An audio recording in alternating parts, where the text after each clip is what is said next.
today we are going to be talking about Maddie Hatter's secret connection to Monster High, as well as some of Ever After High's other undeveloped plot points. If you don't know me, hi, my name is Ainsley from Fairy Tale Vibes. I love to make theories and talk about Ever After High lore. Okay, so let's get into it. All the things we are going to be covering in this video are plot points that I think at one point in Ever After High's history, they considered further developing, but they decided not to, just perhaps because they didn't have time, they wanted to explore other plot points, or because they simply ran out of time, because as we know, Ever After High was unceremoniously canceled by Mattel. So the first and the main one we are going to be covering is Maddie's connection to Monster High. This is something that was hinted at multiple points throughout the series, but just never got developed. Another thing we will be talking about along with that is Brooke Page, mainly in connection to Maddie Hatter. You'll see what I mean when we get to that. And then we are also going to be talking about Daring Charming's family curse, as well as what the heck happened to Bella and Brutta's sister from The Tale of Two Sisters. Like, when they went missing, did they end up in Monster High?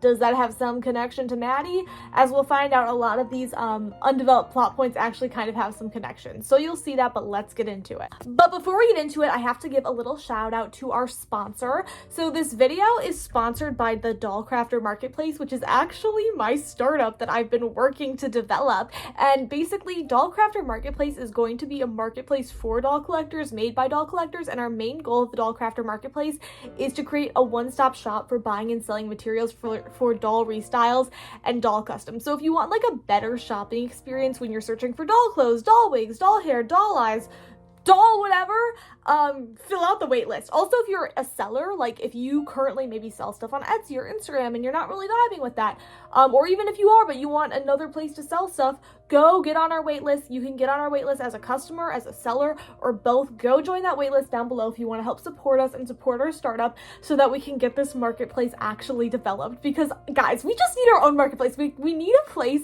that is for doll collectors by doll collectors, because I swear these other marketplaces where like we are currently buying and selling products like just do not get us. So go join the wait list. Okay, anyway, getting into Maddie. So the most obvious place that her connection to Monster High is hinted at is in Dragon Games. So many of you guys will know Maddie Hatter's famous line from Dragon Games where she says, "But who ever heard of a Monster High?" And in Dragon Games, it's kind of played off as like an awkward joke. If you haven't watched Dragon Games in a while, I'll set the scene for you. So basically in Dragon Games, Apple gets poisoned by the apple. And then Raven is like, "Oh my gosh, I am so sad, Apple. Like, I'm so sad you were poisoned. I feel so bad. This is all my fault. I brought all this upon us because I didn't want to sign the Storybook of Legends." And Raven's like, "When I didn't want to sign, I should have just gone. I should have ran. I should have gone somewhere else, like where there's no destinies or anything." And then Maddie's like, maybe that's like where monsters came from. Like, but who ever heard of a Monster High? Which is very interesting. And at first it's just like, oh, that's an Easter egg. That's a fun joke. And then later on you start to realize, wait a second, did Maddie actually know what Monster High was? Well, if you have read this book, which this book is the third Ever After High book by Shannon Hale, A Wonderlandful World, you will know that for a little bit, Maddie actually has to take over for the narrators. And when she is taking over for the narrators, we find out that the narrators can actually kind of see into people's heads, like see what they are thinking so they can narrate their thoughts. So then you realize, hold on, if Maddie has narrator capabilities, like there's a good chance that at some point she either saw like into Cupid's mind or somebody else's mind and probably actually found out what Monster High was. Or maybe, you know, Brooke Page just accidentally slipped up and told Maddie what Monster High was. And maybe the reason Maddie like laughs off her joke awkwardly, well, first of all, it was just like an awkwardly placed joke, but maybe the other reason she laughs it off awkwardly is because she's like, oh shoot, I slipped up, like Brooke Page told me not to tell anybody about Monster High and I messed up. Because do we think she actually found out whether or not Brooke Page told Maddie, or Maddie found out because she saw into Cupid's mind as a narrator? Like, do we think Maddie, with her narrator capabilities, found out about Monster High? So that's the first connection. The next connection, or the next evidence for the connection, is honestly even weirder. Because with the evidence that I mentioned from this book, it seems like perhaps Maddie was able to use narrator capabilities to see into someone else's mind. But there is actually also evidence in Maddie Hatter's own diary from the first day of school that she was having visions of Monster High.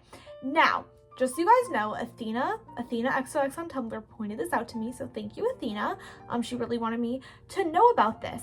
But basically, I'm gonna read you the quote from Maddie Hatter's diary. So Maddie Hatter starts having a vision, and then she says, "Oh well, inside the dark room was a cracked mirror. Not any mirror, the magic mirror. Silky fog started slipping out when the mirror suddenly looked right at me and spoke one word, Raven." So this is already weird. Like, it seems like Maddie is having visions or premonitions about the Evil Queen's magic mirror. Maybe it's a prediction that the Evil Queen is going to break out of the magic mirror. Maybe she's seeing through time. In the diary entry, she talks about how she thinks she's like seeing through time and space. But I think it's possible that she's also seeing through space, because what Athena pointed out to me is that this takes place on the first day of school. You know what else takes place around the first day of school? I don't know. Monster High's 13 Wishes. And do you know what happens in Monster High's 13 Wishes? Howleen accidentally bumps into the Evil Queen's magic mirror. I'll put a picture. Okay, slight correction. Howleen doesn't just bump into the mirror. What actually happens is she is cleaning the mirror, because this is when they get detention in 13 Wishes and have to clean the attic. So she's cleaning it, and then while she's cleaning it, she kind of like bumps it a little, and then it falls to the floor, and a crack appears. So that is how she cracks the mirror. Basically, if you know anything about Monster High 13 Wishes, you know there's a ton of connections to Ever After High in that movie. I'm not going to discuss that here. You can go watch my Ever After High Monster High connections video for that.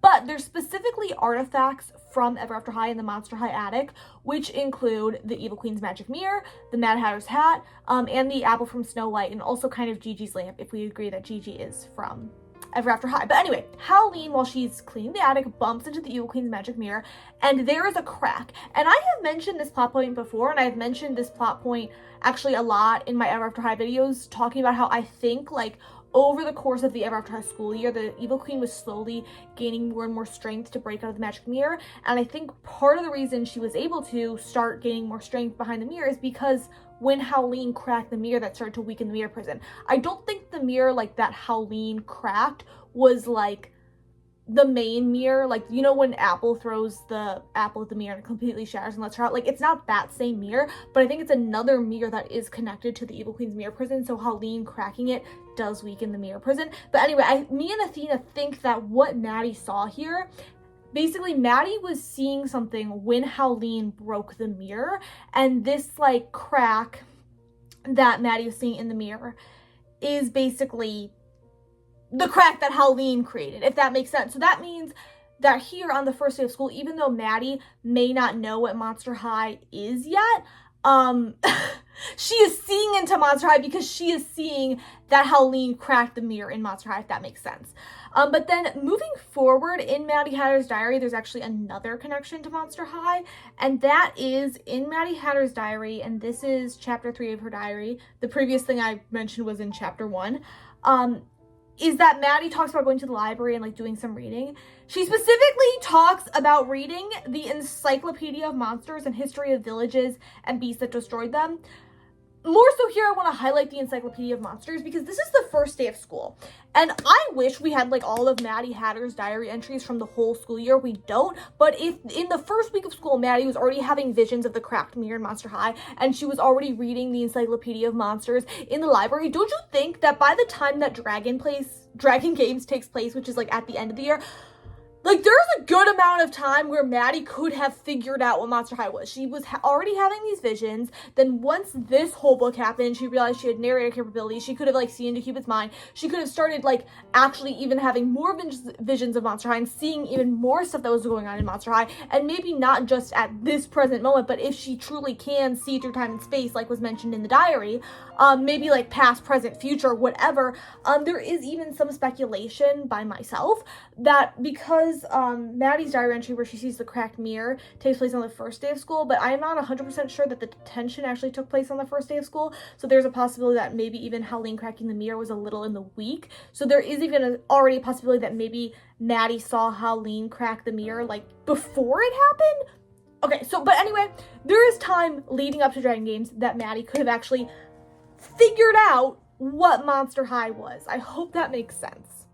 So that is one of the main plot points that I wanted to talk about in this video that I think was not developed. I think there was a possibility for Maddie to have more connection to Monster High, and we're going to talk about that when we get to talking about Bella and Britta's sister more.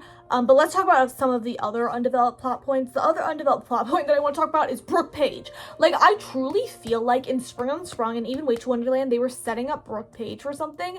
Like, basically, going back to Throne Coming, I did not realize this till I was an adult and rewatched Throne Coming. We actually see Brooke Page in Giles Grimm's mirror, which makes me wonder if Brooke Page was having some sort of communication with Giles Grimm even back then. And then, you know, like, in Way to Wonderland, we start seeing her, like, give clues to Maddie and help Maddie and stuff. And then it feels like by the time we got to Dragon Games, even though I love Dragon Games, it's my favorite Ever After High special movie, whatever. Like, it seems like they dropped that plot point. There is kind of some stuff with Brooke Page in The Legend of Shadow High that I don't want to spoil, because later on I will do a video about The Legend of Shadow High, but I don't want to spoil it. If you guys have been wanting a Monster High Ever After High crossover, again, this is not what G1 Monster High, but it's such a good book, and even like, though it doesn't live up to the G1 Monster High crossover possibilities, because again, it's G2, so there's just some stuff they can't do. They can't bring up Cupid, because Cupid doesn't exist in Monster High G2. They can't bring up Gigi, because Gigi doesn't exist in Monster High G2, whatever.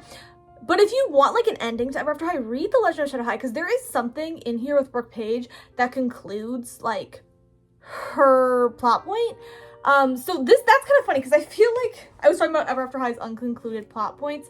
The Brooke Page plot point was actually kind of concluded in The Legend of Shadow High. I do think there is still more they could have done with her. I do still think originally they wanted to do more with her in the show. And I feel like originally, this is like my theory, I feel like originally they wanted to have her like fully become a character and like make her a doll in the show. And like have her be there alongside Maddie and maybe have her like take Maddie to Narrator High or something. I feel like there was more they did there. They did give her a good conclusion in The Legend of Shadow High, but I just wanted to give her an honorable mention because like, a lot of this stuff is, like, close to her, especially with Maddie. But yeah, that's enough for Brooke Page. Now let's get on to Daring Charming's curse. So, in my previous Ever After High lore video, where I talked about the original planned ending of Ever After High, if you have watched that, I talked about how I think there's a possibility that in Ever After High's original ending, Daring was planned to be, like, the bear/beast from Snow White and Rose Red. Because as early as this book, they were already hinting at Daring being the beast. There's a part in this book where everybody gets all messed up and they turn into stuff relating to their destiny, and Daring turns into a mini beast, or a little beastie as they call him in this book. And I remember whenever I read this, I thought, okay, either they already knew that he was going to be the beast from Beauty and the Beast, which is weird because at this point, Rosabella had not even been introduced or anything.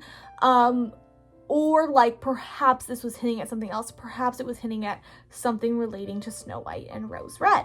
And now, somebody on TikTok, I forget who on TikTok pointed this out to me, but you know who you are if you pointed this out to me. It might have been Athena. I feel like it was someone else, though, and I don't remember who it was. They pointed out to me to look at Dexter's Diary.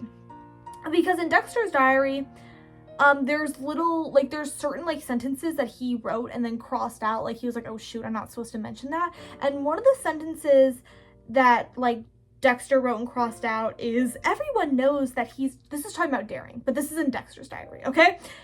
Basically, Dexter said, everyone knows he's going to be Apples White's Prince Charming, unless, of course, he's hit with a family curse.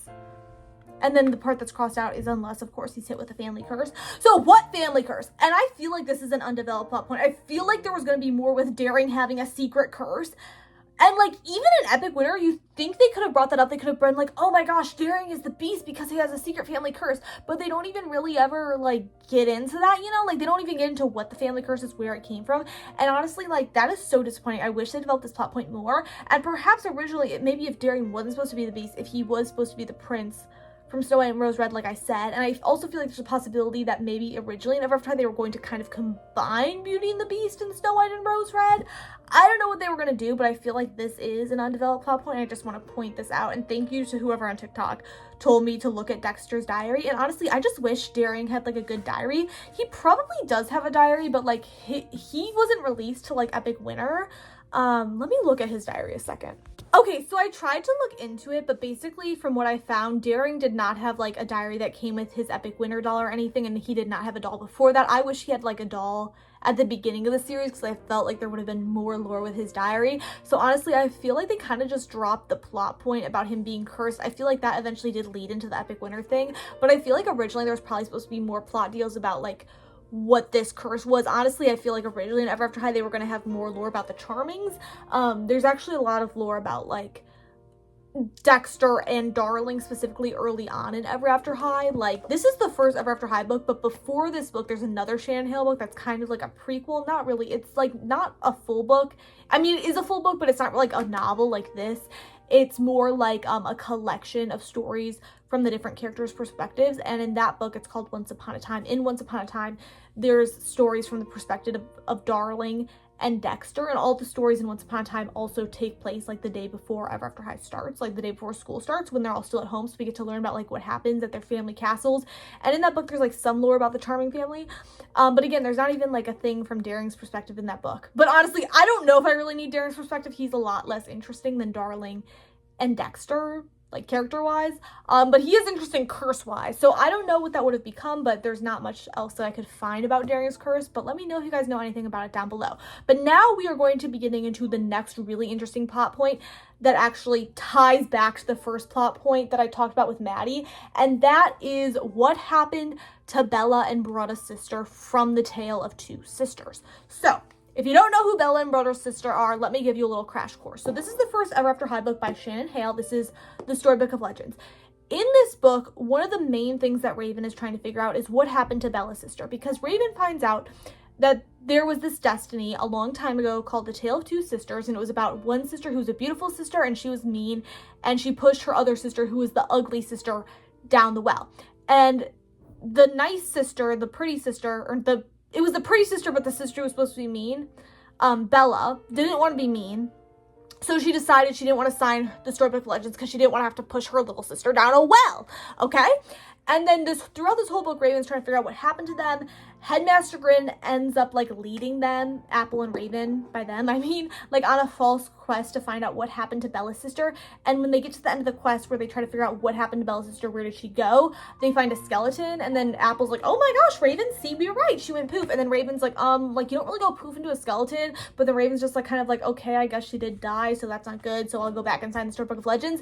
But then, later on, Raven and Maddie do find out that was fake, like Bella's sister was not dead. Headmaster Grin set that up, and they do actually find the note that Bella and Broda's sister left before they left Ever After High. And in this note it says, we found a spell that will change the well into a portal. By the time anyone finds this note, we'll be long gone into another world where we're not forced to relive stupid stories. I really feel that, because why was Headmaster Grin making them relive stupid stories? I actually talk about that a lot in my previous video about how the Destinies work. I feel like Headmaster Grin was just making them do this for his own selfish reasons. Anyway, let's get back into this plot point, because where did they go? People before have actually come up to me and been like, Ainsley, did they go to Monster High? I do feel like they went to Monster High. But I didn't used to have evidence for this. But now I think I do have evidence. Because remember at the beginning of the video when I mentioned how the Evil Queen's mirror, the Mad Hatter's hat, Snow White's apple, and the genie's lamp. Remember how I mentioned they were all in the Monster High attic? Well, what if Bella, Broda's sister, for some reason took those artifacts with them to Monster High? Because I have for so long been trying to figure out, why is there Ever After High stuff in the Monster High attic? Like, that makes no sense. But what if Bella and Broda's sister, for some reason, maybe to get revenge on Headmaster Grin, brought it there? And what if they escaped there? But then on top of that, leading back to our first plot point about Maddie, what if Maddie saw through space and time and Maddie saw Bella and Broda's sister going to Monster High? Because again, remember the context of the Joke and Dragon games. The Joke and Dragon games, Maddie says that because what Raven says is, Raven says, I wish I could go somewhere far away where like fairy tales don't exist. That's exactly what Bella and Broda's sister did. So what if that reminded Maddie of how, in one of her visions, she saw Bella and Broda's sister go somewhere far away where fairy tales don't exist. And guess where they went? They went to Monster High. Also, additionally, like, they find this, like, note by Giles Grimm. And Giles Grimm knows that Monster High exists, most likely. I mean, we see him in 13 Wishes. I guess we don't know for sure that Giles Grimm knows Monster High exists because he could have talked to Gigi before she went to Monster High. Or I guess before she ended up in the world of Monster High, because Gigi doesn't actually attend Monster High till like the end of 13 Wishes. Anyway, so after Maddie and Raven read that note from Bella and Brother Sister, this is when Giles Grimm is still cursed to speak Riddlish, but Giles Grimm hears them read this note, and then Giles Grimm says, "Never forever, tomorrow today, apart together, ever after away." And then Maddie translates that from Riddlish to English, and Maddie says, "He said they lived happily far away." Again, that kind of sounds like they lived happily ever after far away. What's far away from ever after high? I don't know. Monster High. So anyway, I think these plot points come full circle. I think Bella and Brother Sister ran away to Monster High. I think they turned the wishing well into a portal to Monster High. I think Giles Grimm and probably Milton Grimm as well are aware of this. I think Maddie has probably had a vision of this. And on top of that, leading back to, again, my previous video talking about how, like, Milton Grimm wants to keep the characters repeating the same destinies, I feel like Milton Grimm is purposely trying to cover up what Monster High is. I feel like that's why Cupid is never allowed to talk about what Monster High is. Because Milton Grimm doesn't want Raven running away to Monster High, because, I mean, Raven's like a witch. She'd fit in there, right? Anyway, those are all the undeveloped plot points I thought of to talk about for this video. Honestly, there's probably more. I can probably do more videos like this. I just really like making up random little theories about Monster High, and there's like a lot of small theories that connect and that are honestly really interesting, like the whole Maddie and the Bella and Brutta thing. Like, those are all really interesting, but like I don't know if they're long enough for their own video, so that's why I wanted to do this video. We'll see how long this video is when I edit it. But yeah, thank you guys for watching this video. Let me know what you think. Do you think that's plausible? Like, I feel like Bella and Brother Sister going to Monster High is pretty plausible, but do we think Maddie had a vision of that? Because rewatch the Dragon Game scene after this. Go and rewatch the Dragon Game scene and tell me that, like, when Raven's talking about, like, oh, I wish I could run away to somewhere that fairy tales don't exist, like, you're like, oh my gosh, that's what Bella and Brother did. They ran away to Monster High. And then Maddie makes a joke, and then you're like, has Maddie seen that? Like, is Maddie like, I'm having deja vu because I had a vision of Bella and Brother Sister running away to Monster High. Anyway. I like how I'm getting so worked up. But anyway, thank you guys so much for watching this video. Go follow me on my other socials, but most importantly, like and comment on this video. Support this video. We are trying to get to 10K subscribers. Once we get to 10K subscribers, we'll do something special. Leave suggestions down below. And then besides following my other socials, go support the Dollcrafter Marketplace. Go join the waitlist, but also you can go follow the Dollcrafter Marketplace on our socials. And if you're interested in being a seller on the Dollcrafter Marketplace, let us know, because we are actually looking for, we're looking for sellers currently, but if you're interested in being a seller and you let us know, like, we can start working with you on our social media. Like, we can start advertising for you. We're looking for sellers who are interested in us, like, posting their content, so that when you're actually on our platform, we can get people coming to our platform, you know, to buy your products. So yeah, if you're a seller, definitely fill out that waitlist. Also, if you're a customer, fill out that waitlist for the Dollcrafter Marketplace. I'm really excited to get that started. But yeah, thank you guys so much. Let me know what other Ever After High topics you want me to talk about next. Anyway, bye guys!